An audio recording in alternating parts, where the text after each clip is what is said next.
Hey, what up y'all? Mr. Cruz here, your friendly neighborhood producer, back with another video. And in today's video, I'm going to teach you guys all about the different types of modes that we have here in our sampler. Let's go.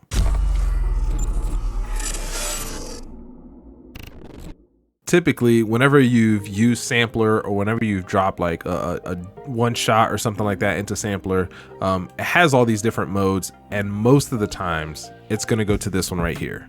Or it'll look like this. It'll say auto and then it'll have E3 generic. But you have all of these different types of modes, and in today's video I'm going to explain to you guys what all of them are. So for starters, let's take a listen to our sample right now. This is just like a chant pad kind of thing on this drill beat, so let's take a listen.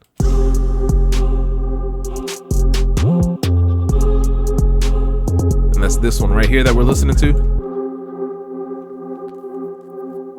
So let's go ahead and start with the top. So first up, we have Resample. Now with Resample, this is gonna treat it like like it's coming through a cassette tape. Now I know that in 2023, most people probably do not use or know what cassette tapes are. However, let me explain how this is gonna impact or change this sound according to like a cassette tape. Right now, I have the timing on this set to the project. I'm going to actually, let's go ahead and select none. But this is actually pretty important because this kind of gives the sampler the information that it needs when it comes to time stretching and whatnot. But for this example in Resample, it's going to treat it like a tape in the sense that if I were to change the tempo, it's going to change the pitch of our song or our sample here. So if I were to pitch it up to 61, right? Now you see that in the background here that it's stretched it out.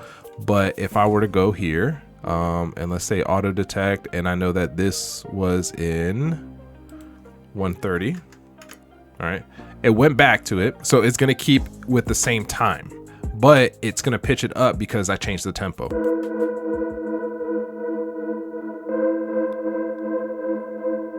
So that's probably more in line with like how old school samplers used to work. Stick around and I'll tell you a little story and a reason why a lot of old school producers back then used to have like those high pitch samples. I'm gonna explain to you guys why that was the case.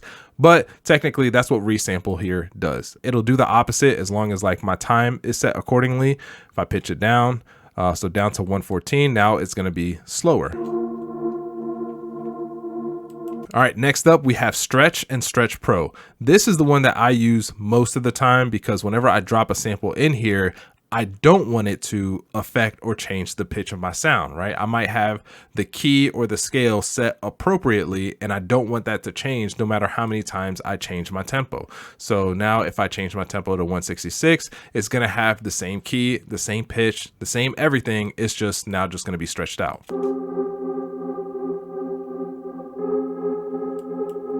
And the only difference between Stretch and Stretch Pro is that Stretch Pro comes with this formant shifter that you can also use. I don't typically use it, but that doesn't change the pitch. It just changes the formant, which is different.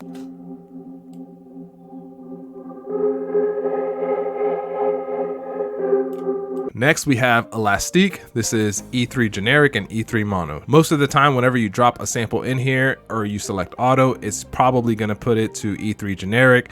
That's just like its standard base format based on whatever algorithm it uses. It determines that E3 generic is gonna be the best, but it also has mono in case it detects a mono signal or if it detects vocals. But much like the other two, much like with Stretch and Stretch Pro, it's not gonna change the pitch and it's not gonna change the region as far as like stretching it out, as long as you have your time here selected appropriately. Next up, we have the Special. So these two, I'm not really gonna go into depth in right now because this is like for a whole nother video, but I'm gonna explain to you what they are. So this is for whenever you drop a sample into sampler that already has slice markers from like whenever you use SliceX or something. If it has slice markers or if sampler detects that it has any kind of slice markers, it's probably gonna select slice stretch or slice map. Legacy Elastique, these are all of the older ones that we had previously had in versions of FL before they started using the Elastique E3 versions. Now, the reason why these are around, you're probably not going to use them moving forward,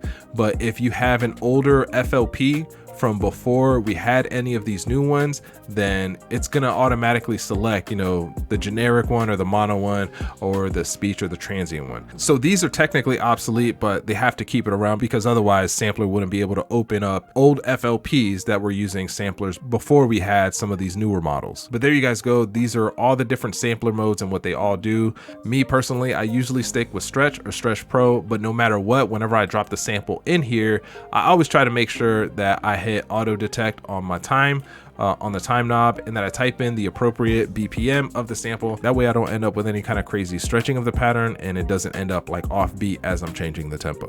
Now, to explain how resample works and why there was a period in hip hop production where like a lot of those high pitched sounds were very popular, very common. So back in the day, most people were using records in order to sample, and they were like recording those records from a vinyl or a record player directly into either a keyboard or a computer. In order to save space, what producers would do is on record players, it usually has a rotations per minute option. So you would crank that up, or you would crank the speed up, because you would be able to save the amount of space on your computer or on your keyboard and still have the entire clip or the entire song. It's just really sped up. Now, producers like Kanye West and Just Blaze at a certain point in time were making those high pitched, you know, chipmunk voices very popular. It's just because that's how they recorded it, and then they just kind of stuck with it. You know, they stuck with the sample the way that it was. But that's just, you know, a little tidbit of information for you guys. And I know this because I literally used to do the same thing, and also because back then, compared to the amount of size that was available on computers or on keyboards, audio files really did take up a lot of space. But anyways,